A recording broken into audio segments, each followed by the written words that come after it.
اللہ اکبر اللہ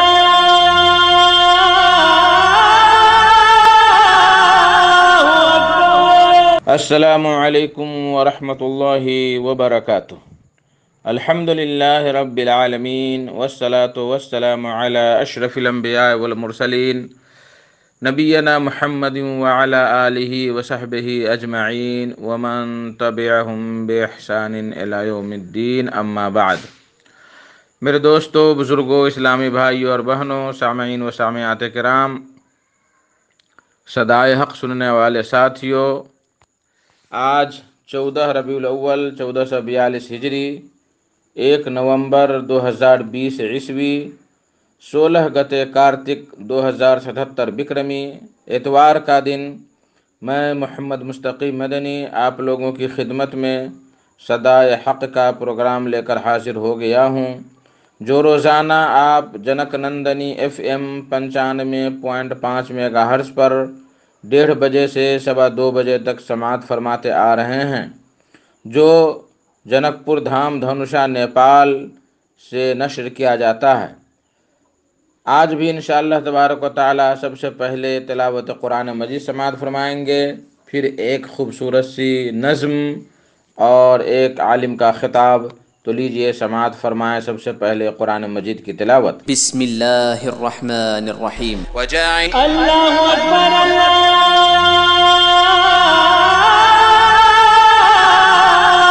اکبر۔ بعدہ ایک خوبصورت سی نظم سماعت فرمائیں، کلام پرویز حاصل ندوی کا، آواز جان عالم گورکھپوری کی، بول ہے: رب خود کو کہنے والا وہ فرعون مٹ گیا، رب خود کو کہنے والا وہ فرعون مٹ گیا، مالک تھا مال و زر کا وہ قارون مٹ گیا۔ رب خود کو کہنے والا وہ فرعون مٹ گیا، رب خود کو کہنے والا وہ فرعون مٹ گیا، مالک تھا مال و زر کا وہ قارون مٹ گیا، مالک تھا مال و زر کا وہ قارون مٹ گیا۔ مٹ جائے گا جہان سے ایک دن یہ میکرون، مٹ جائے گا جہان سے ایک دن یہ میکرون، شداد مٹ گیا ہے وہ حامان مٹ گیا، شداد مٹ گیا ہے وہ حامان مٹ گیا، لب پر ہے لاکھ بار ہو ملعون میکرون، ہے ہر طرف پکار ہو ملعون میکرون، سینوں میں دل سبھی کے دہلنے لگے ہیں آج، سینوں میں دل سبھی کے دہلنے لگے ہیں آج، آنکھوں سے جام اشک چھلکنے لگے ہیں آج، آنکھوں سے جام اشک چھلکنے لگے ہیں آج، ایسا کیا ہے کام رئیس فرانس نے، ایسا کیا ہے کام رئیس فرانس نے، لعنت کے اولے اس پہ برسنے لگے ہیں آج، لعنت کے اولے اس پہ برسنے لگے ہیں آج، لب پر ہے لاکھ بار ہو ملعون میکرون، ہے ہر طرف پکار ہو ملعون میکرون، رب کے غضب کو اس نے ہے بھڑکایا جس طرح، رب کے غضب کو اس نے ہے بھڑکایا جس طرح، آتش بھڑک اٹھی ہے شہر میں ہی اس طرح، آتش بھڑک اٹھی ہے شہر میں ہی اس طرح، خیر البشر کی شان میں توہین چھوڑ دے، خیر البشر کی شان میں توہین چھوڑ دے، ورنہ عذاب رب کو سہے گا وہ کس طرح، ورنہ عذاب رب کو سہے گا وہ کس طرح۔ لب پر ہے لاکھ بار ہو ملعون میں کرون، ہے ہر طرف پکار ہو ملعون میں کرون۔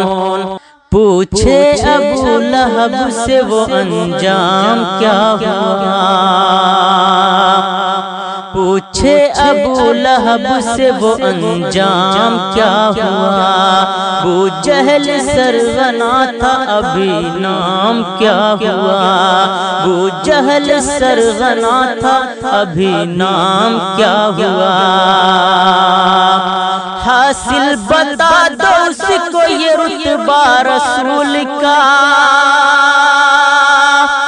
حاصل بتا دو اس کو یہ رتبہ رسول کا، دیتا ہے کیوں نبی پہ یہ الزام کیا ہوا، دیتا ہے کیوں نبی پہ یہ الزام کیا ہوا۔ لب پر ہے لاکھ بار ہو ملعون میں کرون، ہے ہر طرف پکار ہو ملعون میں کرون، ہے ہر طرف پکار ہو ملعون میں کرون۔ اللہ اکبر اللہ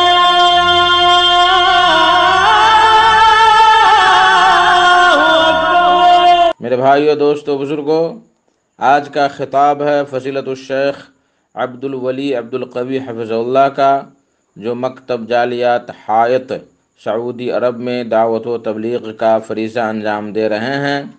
ان کا موضوع ہے بدشگونی، گناہ، اسباب اور بچاؤ کے طریقے۔ آج لوگ طرح طرح کے بدشگونی میں مبتلا ہیں۔ اگر راہ چلتے ہوئے بلی نے راہ کاٹ دی تو واپس آ کر کے سفر چھوڑ دیتے ہیں، اور بھی طرح طرح کے خرافات اور اندھ وشواس اور جہالت میں ڈوبے ہوئے ہیں۔ اسی موضوع پر فضیلت الشیخ آپ لوگوں سے خطاب فرمائیں گے، امید کے بغور سماعت فرمائیں۔ تو لیجئے سماعت فرمائیں شیخ سے بدشگونی، گناہ، اسباب اور بچاؤ کے طریقے۔ السلام علیکم ورحمۃ اللہ وبرکاتہ۔ الحمد للہ رب العالمین، والصلاة والسلام على اشرف الانبیاء والمرسلین، نبینا محمد وعلى آلہ وصحبہ اجمعین، وبعد۔ معزز دینی بھائیو، آج کے اس پروگرام میں جس موضوع پہ کچھ خطاب کرنے کی کوشش کروں گا وہ بدشگونی، گناہ، اسباب اور اس سے بچاؤ کے طریقوں سے متعلق ہوگا۔ عربوں کے یہاں دور جاہلیت میں بہت ساری بدشگونیاں اور توہم پرستیاں پائی جاتی تھی۔ وہ بعض دنوں اور مہینوں کو منحوس سمجھتے تھے، بعض پرندوں کی آوازوں سے برا شگون لیتے تھے، اسی طریقے سے بعض آدمیوں سے بھی بدشگونی لیا کرتے تھے۔ اسلام کی آمد ہوئی، اسلام نے ان تمام تر بدشگونیوں اور توہم پرستیوں کو مٹایا اور مسلمانوں کو ایک صاف ستھرا عقیدہ عطا کیا، جس میں نہ تو بدشگونی ہے، نہ تو توہم پرستی ہے، اور نہ تو اللہ تبارک و تعالیٰ کے علاوہ غیروں کا ڈر اور خوف ہے۔ لیکن افسوس کی بات ہے کہ بعض جاہل اور نادان مسلمانوں نے ان بدشگونیوں اور توہم پرستیوں کو دوبارہ زندہ کر دیا، جس کو نبی اکرم صلی اللہ علیہ وسلم نے مٹا دیا تھا۔ چنانچہ بعض مسلمان بعض دنوں اور مہینوں کو منحوس سمجھتے ہیں، اس میں شادی بیاہ اور اپنے بہت سارے کاموں سے رک جاتے ہیں۔ اسی طریقے سے بعض لوگ بعض پرندوں کی آوازوں سے بدشگونی لیتے ہیں، اگر ان میں سے کوا کسی کے گھر کی دیوار پہ بیٹھ کر کے آواز لگا دے تو کہتے ہیں کہ گھر کا کوئی آدمی مر جائے گا۔ بعض آدمیوں سے برا شگون لیتے ہیں۔ اگر کسی آدمی نے دکان صبح سویرے کھولا اور یہ کہ پہلا گراہک کوئی کانا یا لنگڑا آدمی آ گیا تو کہتے ہیں کہ آج کا کاروبار خراب ہو جائے گا، آج کوئی فائدہ نہیں ہوگا۔ یا اسی طریقے سے بعض مسلمانوں کے یہاں یہ بدشگونی موجود ہے کہ اگر وہ کسی سفر کے ارادے سے نکلے اور کالی بلی نے ان کا راستہ کاٹ دیا تو واپس آ جاتے ہیں، کہتے ہیں کہ اس سفر میں کوئی خیر اور بھلائی نہیں ہے۔ یہ تمام تر بدشگونیاں جن کو نبی اکرم صلی اللہ علیہ وسلم نے مٹا دیا تھا، لیکن بعض مسلمانوں نے اس کو دوبارہ زندہ کر دیا۔ ان بدشگونیوں کا اسلام سے کوئی تعلق نہیں ہے۔ نبی اکرم صلی اللہ علیہ وسلم نے ان بدشگونیوں کو مٹایا۔ آپ صلی اللہ علیہ وسلم نے ایک حدیث میں فرمایا، لا عدوى ولا طیرۃ ولا ہامۃ ولا سفر، کہ اللہ تبارک و تعالی کی مشیت کے بغیر بیماریاں ایک دوسرے کو نہیں لگتی ہیں۔ پھر آپ نے فرمایا کہ ولا طیرہ، بدشگونی کوئی چیز نہیں ہے۔ دور جاہلیت میں بدشگونی کی ایک قسم رائج تھی کہ جب وہ کسی سفر کا ارادہ کرتے تو پرندے کو پکڑتے اور اس کو اڑاتے۔ اگر وہ داہنے جانب اڑ گیا تو کہتے کہ یہ سفر اچھا ہوگا، یہ کام اچھا ہوگا، اور اس کو جاری رکھتے، اور اگر بائیں جانب اڑ گیا تو اپنے اس کام سے رک جاتے، کہتے کہ یہ کام اچھا نہ ہوگا۔ اسلام نے اس کو مٹایا اور آپ نے فرمایا کہ بدشگونی، پرندوں سے یہ برا شگون لینا، اسلام میں یہ کوئی چیز نہیں ہے۔ پھر آپ نے فرمایا کہ ولا ہامہ، الو منحوس نہیں ہے۔ دور جاہلیت کے لوگ الو کی آواز کو منحوس سمجھتے تھے۔ اگر کسی کے گھر پہ بیٹھ کر کے الو آواز لگا دے تو کہتے تھے کہ گھر کا کوئی آدمی مر جائے گا۔ آپ صلی اللہ علیہ وسلم نے اس کو مٹایا اور آپ نے فرمایا کہ الو یہ منحوس نہیں ہے۔ ولا سفر، اسی طریقے سے سفر کا مہینہ منحوس نہیں ہے۔ تو اسلام نے ان تمام تر بدشگونیوں کو اور ان تمام تر توہم پرستیوں کو مٹا دیا۔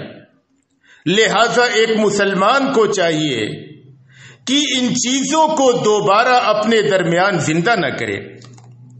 نبی اکرم صلی اللہ علیہ وسلم نے متعدد احادیث میں بدشگونی کو شرک قرار دیا ہے۔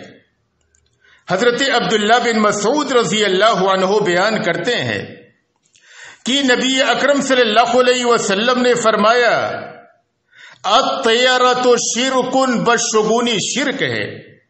یہ جملہ آپ نے 3 بار فرمایا کہ بدشگونی شرک ہے۔ عبداللہ بن عمرو بن عاص رضی اللہ عنہ بیان کرتے ہیں کہ نبی اکرم صلی اللہ علیہ وسلم نے فرمایا، من ردته الطیرۃ من حاجۃ فقد اشرک، کہ جس آدمی کو بدشگونی نے اس کے کسی کام سے لوٹا دیا اس نے شرک کیا۔ تو بدشگونی یہ شرک ہے، اور بڑے شرک میں ملوث ہونے کا پہلا زنا ہے۔ اگر ایک مسلمان بدشگونی کو بڑھاوا دیتا رہے اور اپنے دل میں اس کی پرورش کرتا رہے تو عین خطرہ ہے کہ وہ بڑے شرک کا مرتکب نہ ہو جائے جس کے مرتکب پہ جنت حرام ہے۔ تو ایک مسلمان کو چاہیے کہ بدشگونی سے بچے۔ یہ انتہائی سنگین جرم ہے اور انتہائی خطرناک گناہ ہے جس کا ارتکاب ایک مسلمان پر حرام ہے۔ بدشگونی یہ کفار و مشرکین کا عمل ہے۔ بدشگونی لینا مسلمان کا عمل نہیں، یہ کفار و مشرکین کا عمل ہے۔ جیسا کہ دور جاہلیت کے لوگ بدشگونی لیا کرتے تھے. اور اللہ نے قرآن کریم میں قوم فرعون کا ذکر کیا کہ وہ موسیٰ علیہ الصلاۃ والسلام اور ان کے ساتھیوں سے بدشگونی لیتے تھے. اللہ نے قرآن کریم میں فرمایا فَإِذَا جَاءَتْهُمُ الْحَسَنَةُ قَالُوا لَنَا هَذِهِ، جب انہیں کوئی خوشحالی آتی تو کہتے تھے کہ یہ تو ہمارے لیے ہونا ہی چاہیے. وَإِن تُصِبْهُمْ سَيِّئَةٌ يَطَّيَّرُوا بِمُوسَىٰ وَمَن مَّعَهُ، اور اگر ان پر کوئی بدحالی پیش آ جاتی تو وہ موسیٰ علیہ الصلاۃ والسلام اور ان کے پیروکاروں سے برا شگون لیتے تھے. کہتے تھے کہ یہ موسیٰ اور ان کے ساتھیوں کی وجہ سے ہے. اور اللہ نے قوم سمود کا ذکر کیا کہ وہ صالح علیہ الصلاۃ والسلام اور ان کے پیروکاروں سے بدشگونی لیتے تھے. اللہ نے فرمایا قالوا طیرنا بک وبمن معک، کہ اے صالح ہم تم سے اور تمہارے پیروکاروں سے بدشگونی لیتے ہیں.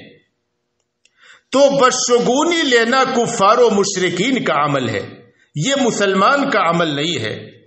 بندے مسلم کو جو کچھ بھی پریشانی اور مصیبت لاحق ہوتی ہے یہ اس کے اپنے عمل کی وجہ سے ہوتی ہے. اللہ تبارک و تعالی نے کوئی دن خراب نہیں بنایا. اللہ تبارک و تعالی نے کسی پرندے کی آواز کو منحوس نہیں بنایا، یا یہ کہ کسی آدمی سے کوئی خیر و شر وابستہ نہیں ہے، بلکہ یہ تمام تر چیزیں اللہ کی جانب سے ہیں اور یہ کہ اللہ کے حکم سے ہوتی ہیں. اور انسان کو جو بھی پریشانی اور مصیبت لاحق ہوتی ہے یہ اس کی اپنی بدعمالیوں کا نتیجہ ہوا کرتی ہیں. بدشگونی سے پرہیز کرنا یہ اہل جنت کی صفات میں سے ہے. حضرت عبداللہ بن عباس رضی اللہ عنہ بیان کرتے ہیں کہ نبی اکرم صلی اللہ علیہ وسلم نے فرمایا کہ میری امت کے 70,000 لوگ بغیر حساب و کتاب کے اور بغیر عذاب کے جنت میں داخل کر دیے جائیں گے. پھر آپ صلی اللہ علیہ وسلم نے ان کی صفات کا ذکر کیا. ہم الذین لا یسترقون ولا یتطیرون ولا یکتؤون وعلی ربہم یتوکلون. یہ 70,000 لوگ جو بغیر حساب و کتاب کے اور بغیر عذاب کے جنت میں داخل کیے جائیں گے، یہ وہ لوگ ہوں گے جو جھاڑ پھونک نہ کرواتے ہوں گے، بدشگونی نہ لیتے ہوں گے، دغواتے نہ ہوں گے اور اپنے رب پر اعتماد اور توکل رکھتے ہوں گے. اگر کوئی شخص بدشگونی میں مبتلا ہو جائے تو نبی اکرم صلی اللہ علیہ وسلم نے ہمیں اس کا کفارہ سکھلایا. حضرت عبداللہ بن عمرو بن عاص رضی اللہ عنہ بیان کرتے ہیں کہ نبی اکرم صلی اللہ علیہ وسلم نے فرمایا من ردته الطیرۃ من حاجۃ فقد اشرک، کہ جس آدمی کو بدشگونی نے اس کے کسی کام سے لوٹا دیا اس نے شرک کیا. مثال کے طور پہ کوئی آدمی سفر کے ارادے سے نکلا اور کالی بلی نے اس کا راستہ کاٹ دیا، وہ بدشگونی کا شکار ہوا اور لوٹ آیا. صحابہ کرام نے پوچھا کہ اے نبی صلی اللہ علیہ وسلم، جو آدمی اس طرح کی بدشگونی کا شکار ہو جائے اس کا کفارہ کیا ہے؟ تو آپ صلی اللہ علیہ وسلم نے فرمایا کہ اس بندے مسلم کو چاہیے کہ یہ دعا پڑھے اللہم لا خیر الا خیرک ولا طیر الا طیرک ولا الہ غیرک. یعنی جو کوئی بندے مسلم بدشگونی کے گناہ کا ارتکاب کر بیٹھے تو اسے چاہیے کہ وہ اللہ تبارک و تعالی کی بارگاہ میں توبہ و استغفار کرے، اللہ تبارک و تعالی پر اپنے توکل اور اعتماد کو مضبوط کرے، اپنے اس گناہ سے توبہ کرے اور نبی اکرم صلی اللہ علیہ وسلم کی اس سکھلائی ہوئی دعا کو پڑھ لے۔ اب یہاں پہ جب ہم غور کرتے ہیں کہ ایک مسلمان بدشگونی میں ملوث کیوں ہوتا ہے، اس کے اسباب کیا ہوتے ہیں، تو جب ہم اس کے اسباب پہ غور کرتے ہیں تو چند اسباب نکل کر کے ہمارے سامنے آتے ہیں۔ سب سے پہلا سبب ایک مسلمان کے عقیدہ کی کمزوری ہے۔ جس مسلمان کے دل میں اللہ تبارک و تعالی پر یقین اور اعتماد کمزور ہے، پھر وہ بہت ساری چیزوں سے ڈر جاتا ہے۔ کالی بلی سے ڈر جاتا ہے، اگر کوئی کانا لنگڑا آدمی سامنے آ گیا اس سے ڈر جاتا ہے، کوے نے آواز لگا دیا اس سے ڈر جاتا ہے۔ تو یہ ایمان و عقیدہ کی کمزوری کے نتیجے میں ایک مسلمان بآسانی بدشگونی کا شکار ہو جاتا ہے۔ دوسرا سبب دین سے جہالت ہے۔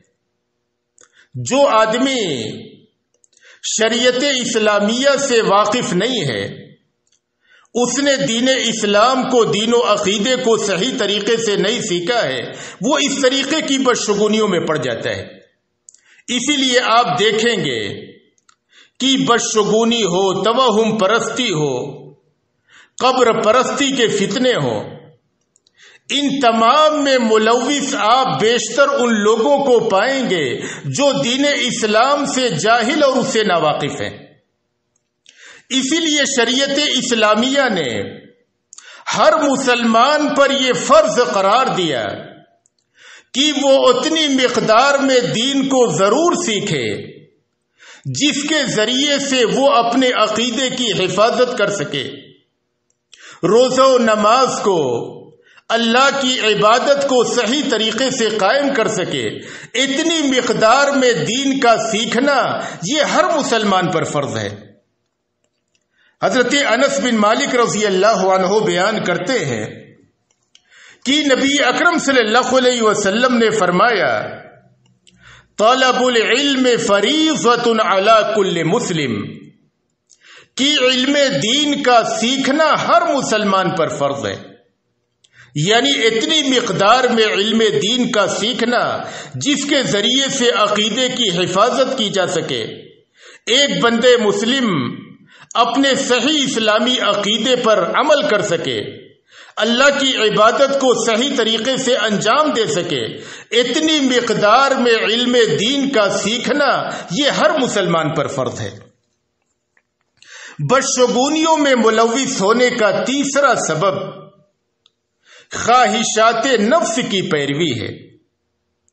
اگر ایک شخص سے اللہ اور اس کے رسول کے فرامین سے دور ہو کر کے اپنے من اور طبیعت کا غلام ہو جائے، اس کا دل جو چاہے اس پہ عمل کرے، تو پھر وہ بہت ساری توہم پرستیوں اور بدشگونیوں کا شکار ہو جاتا ہے۔ اللہ نے قرآن کریم میں اس کا ذکر کیا اور فرمایا، فَإِن لَّمْ يَسْتَجِيبُوا لَكَ فَاعْلَمْ أَنَّمَا يَتَّبِعُونَ أَهْوَاءَهُمْ، کہ اے نبی صلی اللہ علیہ وسلم، اگر یہ مشرکین مکہ آپ کی بات نہ مانے تو آپ یہ جان لیجئے کہ وہ اپنے نفسانی خواہشات کی پیروی کر رہے ہیں۔ پھر اللہ تبارک و تعالیٰ نے آگے اس شخص کو گمراہ قرار دیا جو اپنے نفسانی خواہشات کی پیروی کرے۔ اللہ نے فرمایا کہ وَمَنْ أَضَلُّ مِمَّنِ اتَّبَعَ هَوَاهُ بِغَيْرِ هُدًى مِّنَ اللَّهِ، اس شخص سے زیادہ گمراہ کون ہے جو اللہ تبارک و تعالیٰ کی ہدایت کے بغیر اپنی نفسانی خواہشات کی پیروی کرے۔ اسی طریقے سے بدشگونی میں ملوث ہونے کا چوتھا سبب اجداد پرستی ہے۔ مسلمانوں میں جو بہت ساری بدشگونیاں پائی جاتی ہیں وہ باپ دادا سے چلی آ رہی ہیں۔ باپ دادا فلاں چیزوں سے بدشگونی لیتے تھے، اسی سے آج لوگ بدشگونی لے رہے ہیں۔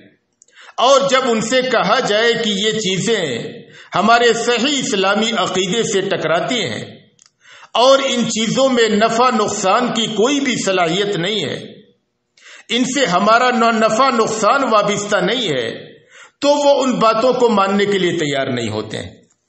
اللہ نے قرآن کریم میں فرمایا، مشرکین مکہ کا ذکر کیا، اور اللہ نے فرمایا وَإِذَا قِيلَ لَهُمُ اتَّبِعُوا مَا أَنزَلَ اللَّهُ قَالُوا بَلْ نَتَّبِعُ مَا أَلْفَيْنَا عَلَيْهِ آبَاءَنَا أَوَلَوْ كَانَ آبَاؤُهُمْ لَا يَعْقِلُونَ شَيْئًا وَلَا يَهْتَدُونَ، کہ جب ان سے کہا جاتا تھا کہ تم اس بات کی پیروی کرو جو اللہ نے نازل کیا ہے، تو کہتے تھے کہ ہم اسی کی پیروی کریں گے جس پر ہم نے اپنے آباء و اجداد کو پایا ہے۔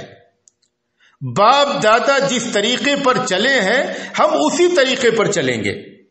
اللہ فرماتا ہے کہ گرچہ ان کے باپ دادا بے عقل رہے ہوں، ہدایت سے دور رہے ہوں، لیکن یہ کہ ان کا کہنا تھا کہ ہم اپنے باپ دادا کے طریقے پر چلیں گے۔ تو انسان بہت ساری گمراہیوں کا، بہت ساری بدشگونیوں اور توہم پرستیوں کا شکار ہو جاتا ہے اپنے آباء و اجداد کی اندھی تقلید کے نتیجے میں۔ اسی طریقے سے پانچواں سبب بعض مسلمانوں کے بدشگونیوں میں ملوث ہونے کا وہ کفار و مشرکین کی مشابہت ہے۔ مسلمانوں میں بہت سی بدشگونیاں پائی جاتی ہیں کفار و مشرکین کی مشابہت کے نتیجے میں۔ مسلمانوں کی ان کے ساتھ بود و باش ہے، ان کے ساتھ رہن سہن ہے، تو آپ دیکھیں گے کہ مسلمان بہت سی باتیں بولتے ہیں یا بہت سی بدشگونیاں لیتے ہیں کفار و مشرکین کے طریقے پہ۔ جن چیزوں سے وہ بدشگونی لیتے ہیں اسی سے مسلمان بھی لیتے ہیں۔ اسی لیے نبی اکرم صلی اللہ علیہ وسلم نے ہمیں سختی کے ساتھ منع کیا اور سختی کے ساتھ امت مسلمہ کو ڈرایا غیر مسلموں کی مشابہت اختیار کرنے سے۔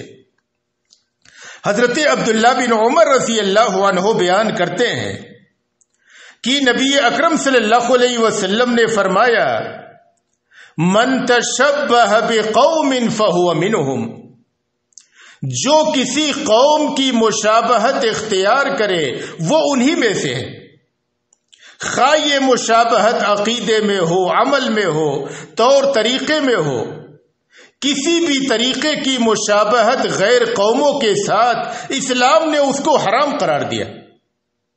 لہذا ایک مسلمان غیر قوموں کی مشابہت کے نتیجے میں اس طریقے کی بدشگونیوں کا شکار نہ ہو۔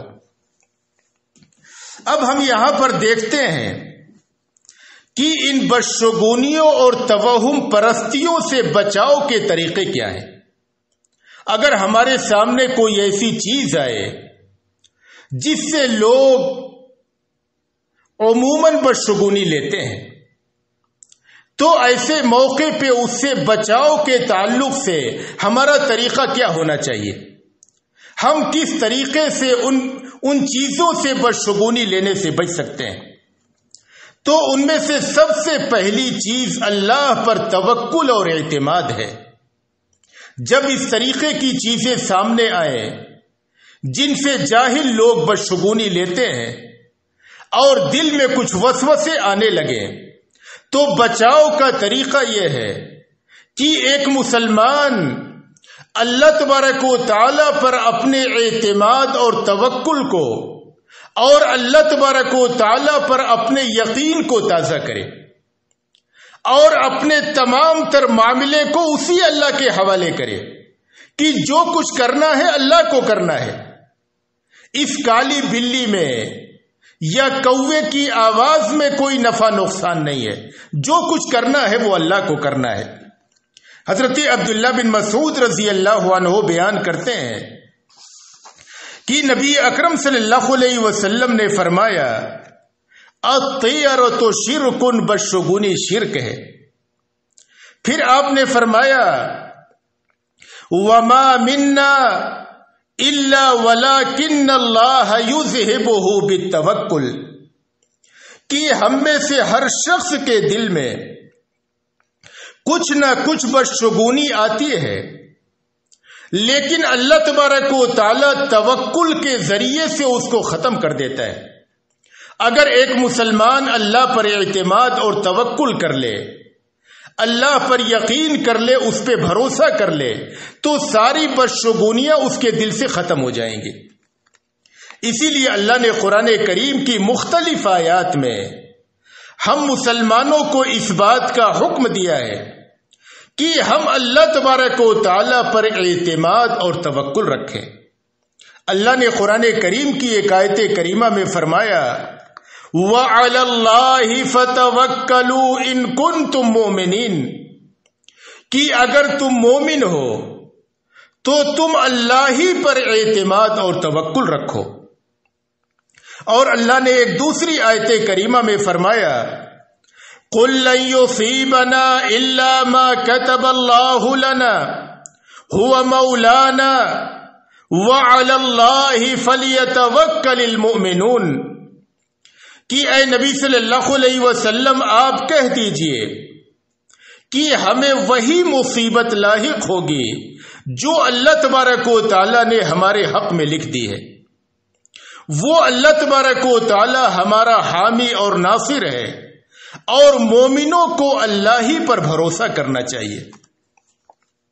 بدشگونیوں سے بچاؤ کا دوسرا طریقہ یہ ہے کہ ایک بندے مومن تقدیر پر مضبوط ایمان رکھے کہ جو کچھ ہونا ہے وہ اللہ تبارک و تعالی نے لکھ دیا ہے۔ آسمان و زمین کی پیدائش سے پہلے اللہ تبارک و تعالی نے وہ ساری چیزیں لکھ دی ہیں۔ اللہ نے قرآن کریم کی ایک آیت کریمہ میں فرمایا ما اصاب من مصیبت فی الارض ولا فی انفسکم الا فی کتاب من قبل ان نبرأها ان ذلک علی اللہ یسیر، کہ روئے زمین میں یا تمہاری جانوں میں جو بھی مصیبت آئی ہے، ہم نے اس مصیبت کے پیدا ہونے سے پہلے ایک کتاب میں ہم نے اس کو لکھ دیا ہے، اور اللہ تبارک و تعالی پر یہ کام آسان ہے۔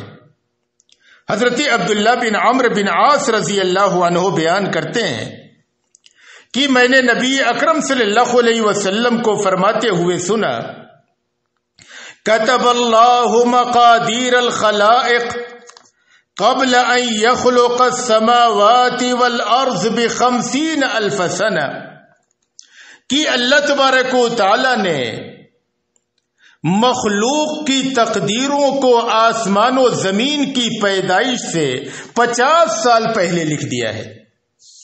حضرت جابر بن عبداللہ رضی اللہ عنہ بیان کرتے ہیں کہ نبی اکرم صلی اللہ علیہ وسلم نے فرمایا لا یؤمن عبد حتی یؤمن بالقدر خیرہ و شرہ، کہ کوئی شخص مومن نہیں ہو سکتا یہاں تک کہ وہ اچھی اور بری تقدیر پر ایمان نہ رکھے، یہاں تک کہ وہ اس بات کا یقین نہ رکھے کہ جو مصیبت اسے پہنچ گئی وہ پہنچنے ہی والی تھی، اور جو مصیبت نہیں پہنچی وہ پہنچنے والی نہیں تھی۔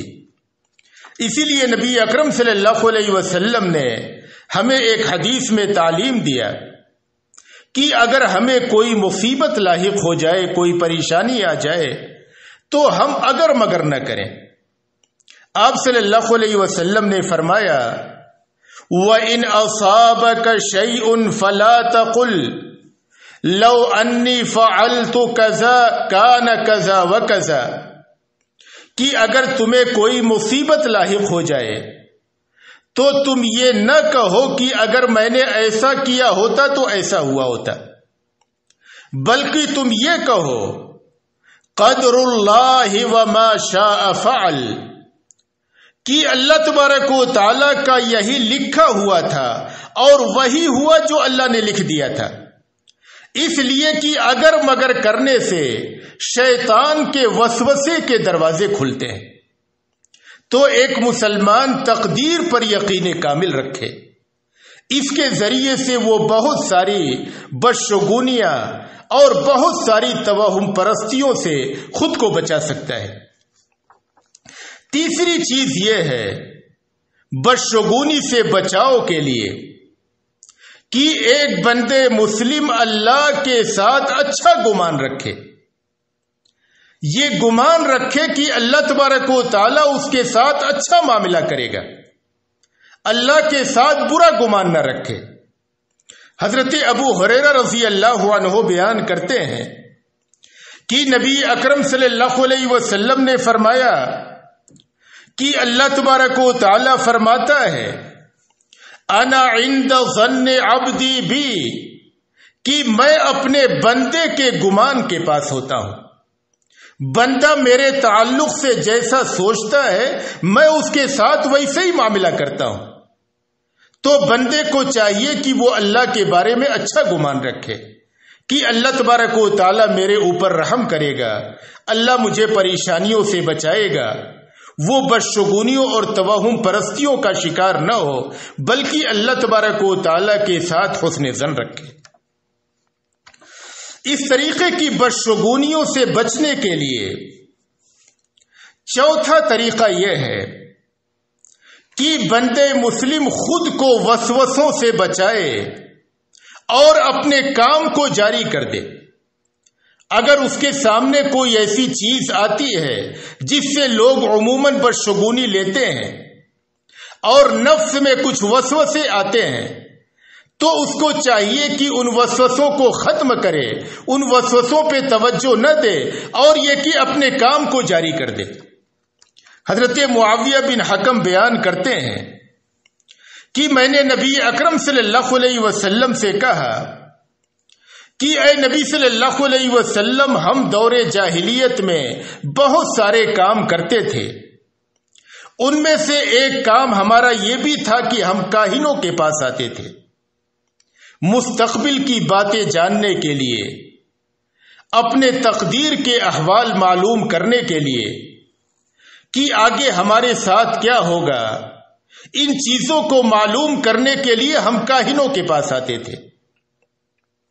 تو آپ صلی اللہ علیہ وسلم نے فرمایا کہ فلا تأتوا الکہان، تم کاہنوں کے پاس نہ آؤ۔ پھر انہوں نے کہا کہ کننا نتطیر، اے نبی صلی اللہ علیہ وسلم، ہم دور جاہلیت میں بدشگونی لیا کرتے تھے، بہت سے پرندوں کی آوازوں سے برا شگون لیتے تھے، بعض انسانوں سے برا شگون لیتے تھے، الو کی آواز کو برا سمجھتے تھے، بہت سی چیزوں سے بدشگونی لیا کرتے تھے۔ تو آپ صلی اللہ علیہ وسلم نے فرمایا ذاک شیء یجدہ احدکم فی نفسہ فلا یصدنکم، یہ ایک ایسی چیز ہے جو ایک آدمی کے دل میں آتی ہے، اس کا وسوسہ ایک آدمی کے دل میں آتا ہے، لہذا یہ چیز تمہیں اپنے کام سے نہ روکے۔ جب اس طریقے کے بدشگونی کے وسوسے آئیں تو ایک بندے مسلم ان وسوسوں کو ختم کرے اور اپنے کام سے نہ رکے بلکہ اپنے کام کو جاری رکھے۔ تو ایک مسلمان کو چاہیے کہ بدشگونی سے اجتناب کرے۔ بدشگونی ایک خطرناک گناہ ہے، یہ شرک اصغر ہے، اور اگر ایک مسلمان اس کو بڑھاوا دیتا رہے تو خطرہ ہے کہ کہیں شرک اکبر میں نہ پڑ جائے۔